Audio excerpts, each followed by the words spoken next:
tous là pour le webinaire, de vous être connectés pour notre petite présentation sur Bovitech. Du coup, là, je vois que vous avez tous éteint vos micros, c'est super, ça évitera de faire des petites interférences. Et si vous avez une question, n'hésitez pas à l'allumer et à poser votre question. Donc du coup, aujourd'hui, on a Thibaut Van Volsem qui va d'abord présenter le produit. Et on a aussi Christian Carruyer qui va intervenir, donc le chef produit bovin-lait à la Sabé, pour vous présenter le Bovitech dans des exemples concrets. Donc voilà, je laisse la parole à Thibaut. Voilà, bonjour à tous. Donc, comme dit Léa, mon nom est Thibaut Van Volsem et j'ai la direction de la nutrition de tout ce qui est ruminant au sein du groupe Harvesta. Le sujet d'aujourd'hui est assez spécifique puisqu'on va parler de correction protéique des rations et on va parler d'une source originale de correction en protéines qui s'appelle le Bovitech. Alors, la présentation, elle est un peu structurée de cette manière-ci. Donc, on va reparler un petit peu théorique. On va directement plonger dans l'intérêt de ce produit Bovitech, à quoi est-ce qu'il peut servir sur quel type de ration. Et puis, Christian, dans les points 3, 4, 5, vous prendra des exemples pratiques et également certains témoignages au niveau des éleveurs. Alors, pour introduire, je me permets quand même de revenir sur des fondamentaux. Il y a 3 étapes quand on fait un calcul de ration. Bien sûr, on fait une ration équilibrée en énergie et en protéines sur le concept UFL et PDI. Ça, c'est la base. Au sein du PDI, la deuxième étape, on va quand même s'intéresser de voir est-ce que on parle de protéines qui ont été fabriquées par la flore de rumen, ou est-ce qu'on parle de protéines bypass? Ce qui est important, c'est qu'on doit couvrir les besoins PDI, c'est-à-dire les protéines digestives qui arrivent au niveau intestinal. Pourquoi est-ce que je fais bien une notion entre protéines du rumen et protéines bypass? Parce que le sujet aujourd'hui est de voir comment est-ce qu'on peut améliorer l'efficacité de la production de ces protéines microbiennes. La troisième étape, et là on rentre dans une notion un peu plus subtile, ici on se situe dans le rumen. Et dans le rumen, on sait qu'il y a 2 grandes flores. Il y a la flore cellulolytique qui va digérer la cellulose, et il y a la flore amylolytique qui va digérer l'amidon. Et en permanence au sein du rumen, il y a un équilibre entre cette cellulose et cet amidon. On sait que pour digérer l'amidon, les bactéries qui vont faire cette digestion, elles ont besoin de sources azotées. Et dans ces sources azotées, on voit que elles sont de 2 natures. Elles ont besoin d'acide aminé, qui typiquement va venir du soya et du colza, mais elles ont également besoin d'une deuxième source qui existe au niveau du rumen, qui est l'ammoniac. Alors l'ammoniac, d'où est-ce qu'il vient? L'ammoniac, une des premières sources d'ammoniac dans l'alimentation des vaches, quand vous faites un ensilage d'herbe, vous voyez tel teneur en protéines, tel teneur en ammoniac. Donc, dans certains aliments, naturellement, il y a de l'ammoniac. Deuxième source d'ammoniac, la salive. Les vaches salivent beaucoup quand elles ruminent, et dans cette salive, il y a de l'urée qui arrive dans le rumen et qui vont être source d'ammoniac pour le rumen. Et puis il y a une troisième grande source d'ammoniac. Oui, on peut mettre dans les aliments de l'urée pour faire en sorte que dans le rumen, on ait ce nutriment ammoniac. Donc on voit bien que ce qu'il faut au niveau du rumen, c'est un tandem entre des protéines et des sources d'ammoniac. Alors vous voyez cette petite flèche, ça c'est dommage, c'est un peu dommage que des acides aminés, et Dieu sait si le soya et le colza sont chers aujourd'hui, qu'on se sert des acides aminés pour être source d'ammoniac. Mieux vaut essayer de trouver à travers l'alimentation une source d'ammoniac plus économique. C'est l'objet du Bovitec 52. En quoi est-ce qu'on voit que c'est important? Regardez maintenant pour bien digérer la cellulose. Eh bien, il n'y a pas besoin d'acide aminé. Azoté, uniquement du nutriment ammoniac. La conclusion de cette introduction ici, c'est de dire, eh bien, dans le rumen, pour qu'il fonctionne convenablement, on va essayer de faire en sorte de monter d'une manière à un niveau constant la concentration en ammoniac pour que le rumen fonctionne à 100%. Pourquoi est-ce que c'est important? Cette flore du rumen, elle peut représenter 70 à 80% des besoins en PDI.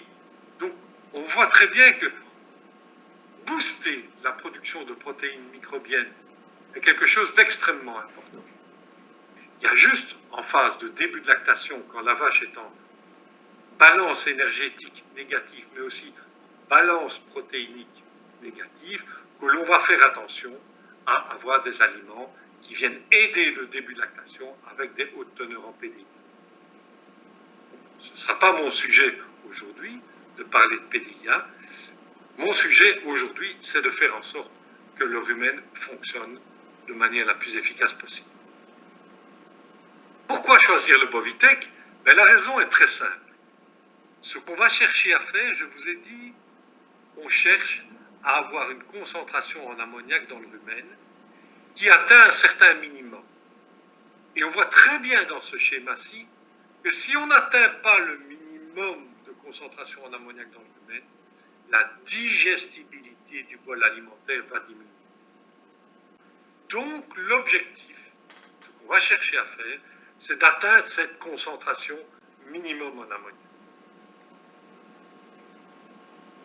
Mais ce n'est pas si facile, parce que, en fait, quand la vache mange le matin, suite à la distribution, par exemple, de la mélangeuse, eh bien, les sources d'ammoniac qui sont dans le bol alimentaire vont à un moment donné être très très rapidement disponibles.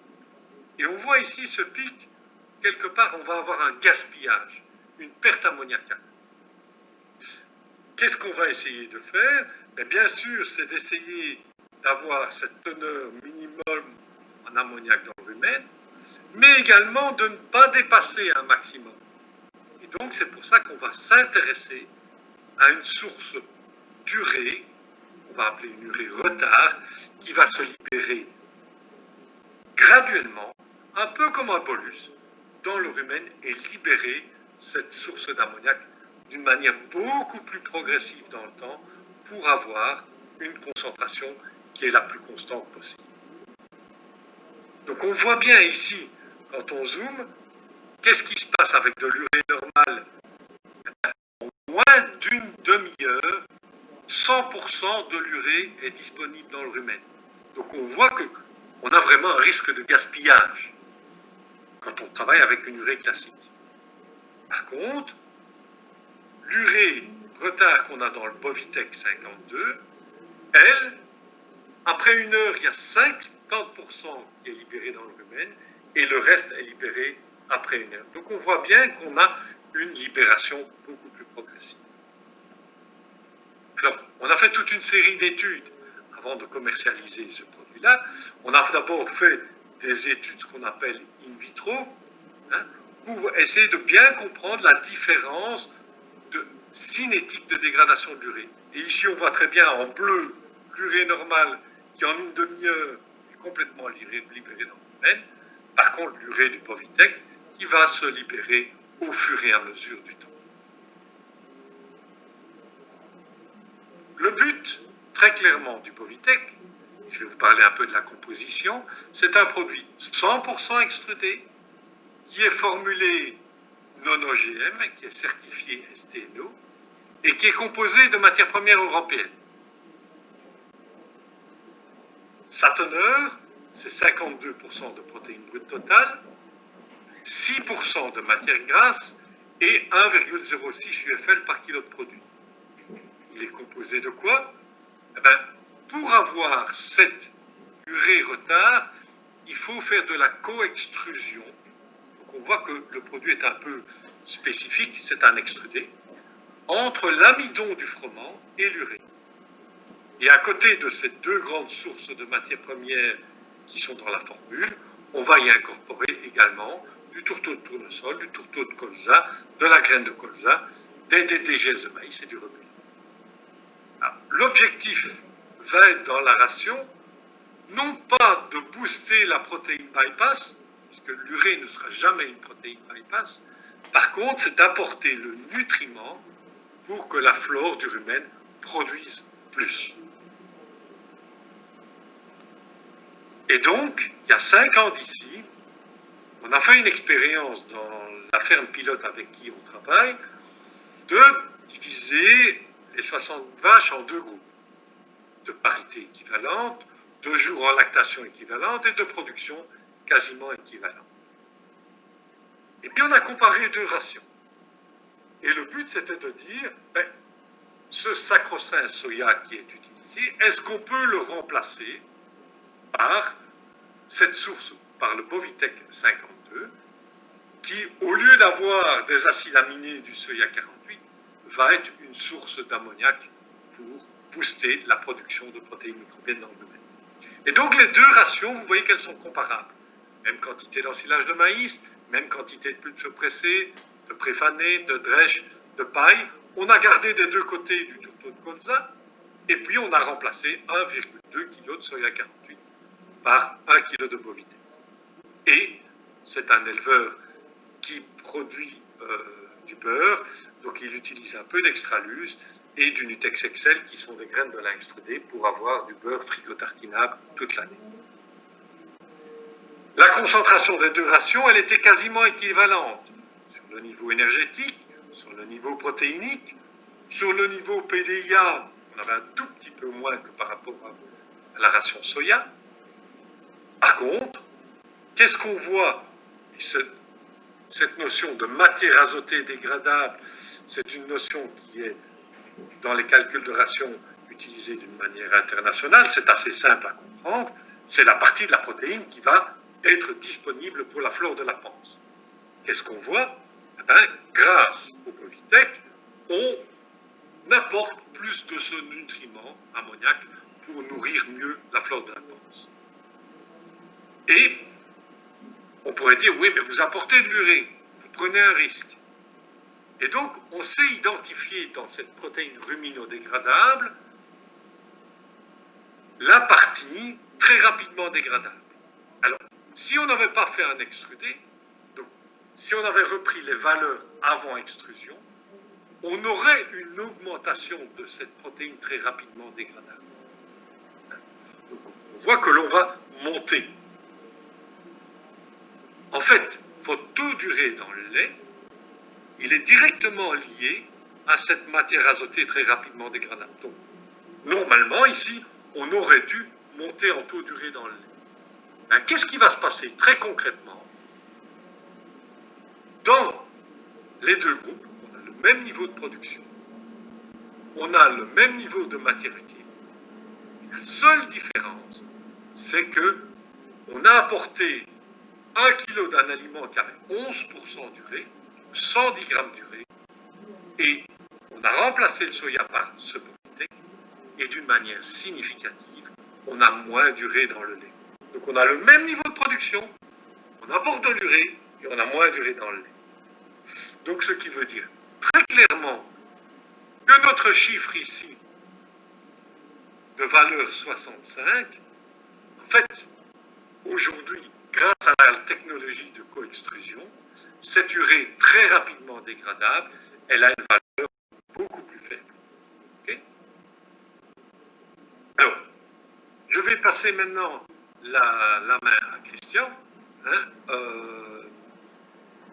donc, qui va vous prendre des exemples concrets de rations. J'essaye de quitter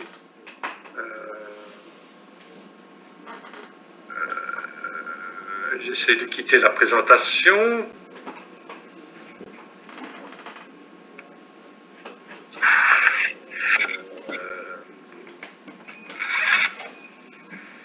de donner la main à Christian. Donc ça, c'est un petit peu les subtilités. Quelqu'un peut m'aider parce que je n'arrive pas à passer la main.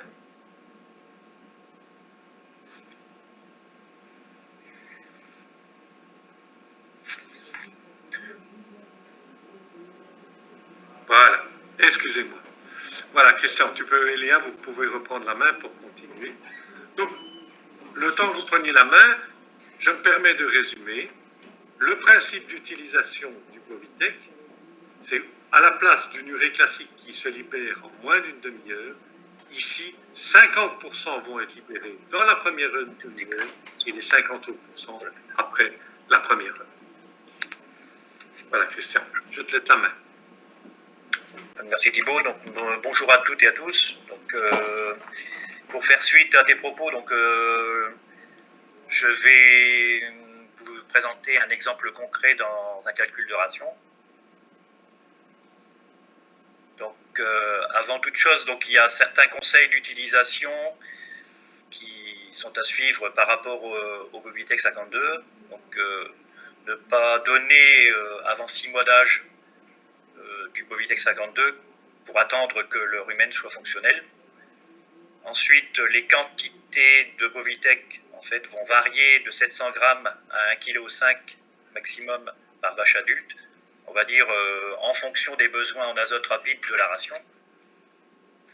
Elles pourront donc être combinées avec d'autres sources, elles seront donc obligées d'être combinées avec une autre source de protéines qui ne contient pas ou très peu d'urée. Donc, en l'occurrence, à la SAB, donc on a différentes formules qui font partie d'ailleurs de la gamme non OGM, comme le Natulactec, où on a 35% de Bovitec 52, avec du soja non OGM, du colza, du tournesol et des huiles essentielles. Le Natulac Pro avec des proportions plus importantes de Bovitec 52 à 50%, plus du colza et des huiles essentielles. Donc le Natulac Pro n'a pas de soja. Et ensuite, un concentré qui s'appelle azo extrudé, qui fait partie de la gamme conventionnelle, on va dire, qui contient également du Bovitec, plus du soja OGM et du colza et tournesol. Le Bovitec est un complément d'autres sources de protéines, donc on va dire notamment des correcteurs soja-colza. Donc il est d'autant justifié dans les rations déficitaires en protéines solubles. Donc on va dire dans différents types de rations tels que maïs sans silage plus herbe, maïs sans silage plus herbe plus surpressé, qui sont déficientes de protéines solubles. Donc voici ici un exemple où l'on reprend deux situations.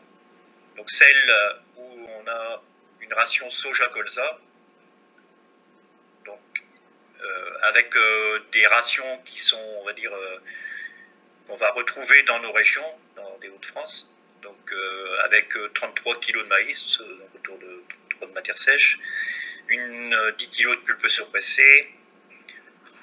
Là, dans le cas présent, nous avons du foin de luzerne, mais ça peut être quelquefois du préfané.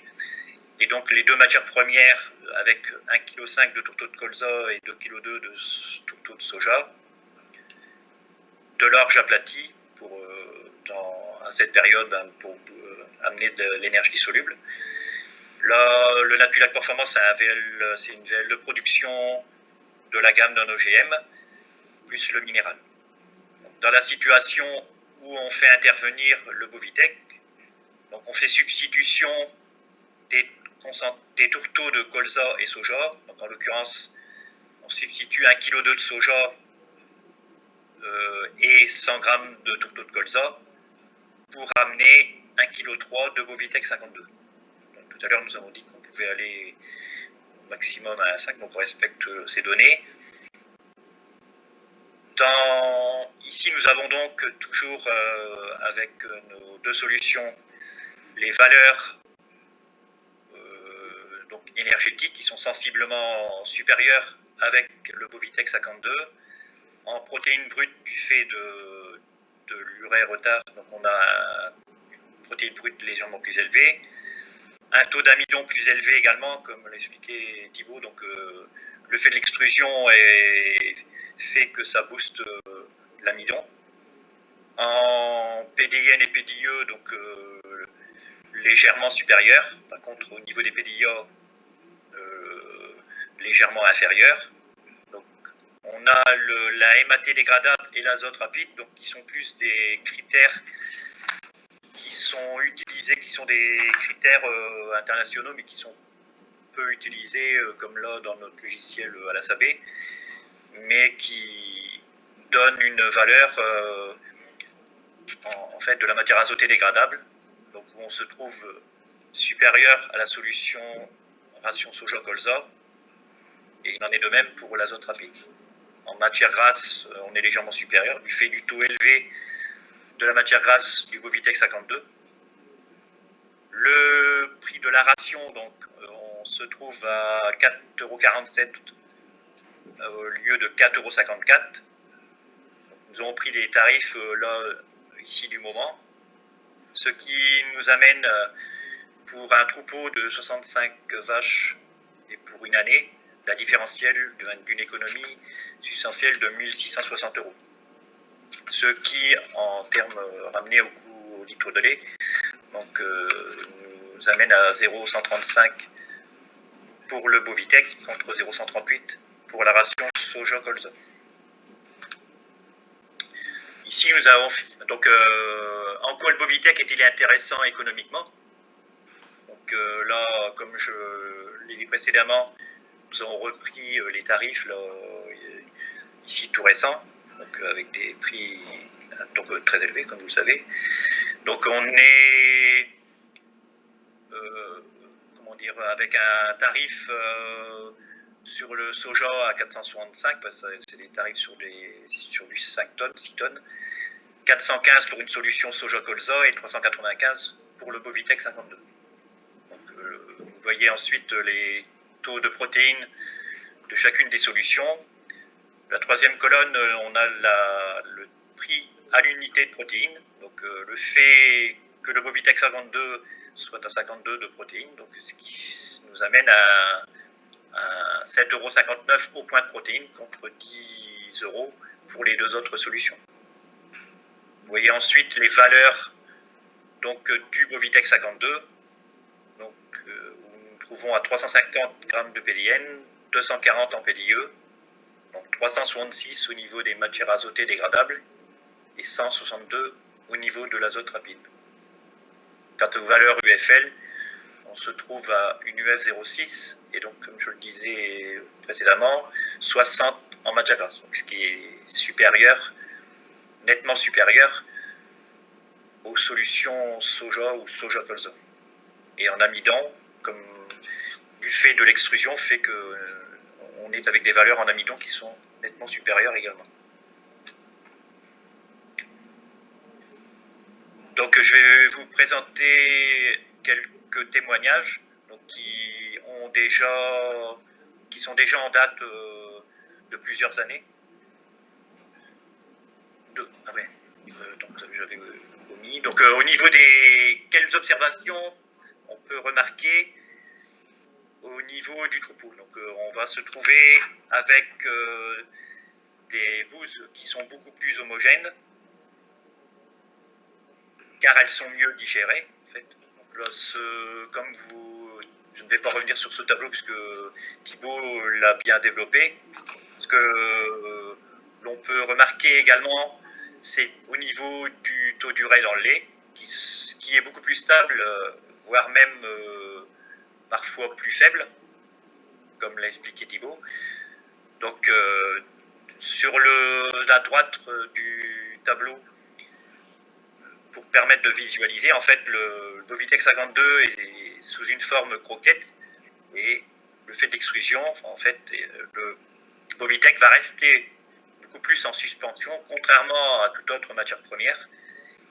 Vous avez donc de l'ordre du temps de dégradation qui peut se trouver beaucoup plus long pour le Bovitec 52, ce qui lui permet d'avoir une valorisation de la protéine qui est supérieure et donc indirectement beaucoup moins de gaspillage de la protéine. Ici, donc, ce sont des témoignages, là en Wallonie, pour le premier. Donc, ces deux témoignages ont déjà, on va dire, 5 ans d'âge. Donc, je veux dire, nous sommes déjà depuis un certain temps à travailler avec le Bovitech 52. Donc, sur ce premier cas qui se trouve à Wallonie, donc cet éleveur travaille sur une base d'ensilage d'herbe. Donc là, en l'occurrence, il avait un ensilage d'herbe qui était de moyenne qualité, plutôt pauvre en protéines. Le fait de l'incorporation du Bovitech 52 a fait qu'il y a eu une augmentation de la production laitière. Donc de l'ordre de 1,5 kg, le fait d'introduire le Bovitech, ce qui lui a permis, donc là c'était des chiffres à ce temps-là, de plus de 1 000 euros sur un mois pour 100 vaches. Le deuxième témoignage se trouve dans l'est de la France. Donc là, nous sommes plus sur une base d'ensilage maïs. Donc cet éleveur a mis en place le Bovitech 52 pour répondre au manque d'azote, de protéines solubles. Donc, et en fait, il est passé dans le cahier des charges non OGM. Donc, il travaillait en soja plus de l'urébi, en fait. Et donc, on a fait substitution du soja pour le remplacer par le Bovitech, et il a complémenté avec du taux de colza pour rentrer dans le cahier des charges. Donc, ce qui lui a permis, avec cette solution, un gain de plus de 3 kg. Et donc, sur un troupeau également de 100 vaches, un gain de plus de 3 000 euros. Donc, en termes de conclusion, donc, le Bovitech 52 est la solution idéale pour digérer la cellulose de vos rations. Et le Bovitech 52 est donc une solution économique. Donc, une question qu'il peut vous être posée. Donc, votre ration est-elle déficitaire en azote soluble? Bovitech 52 est certainement la solution pour vous. Avez-vous des questions concernant notre exposé?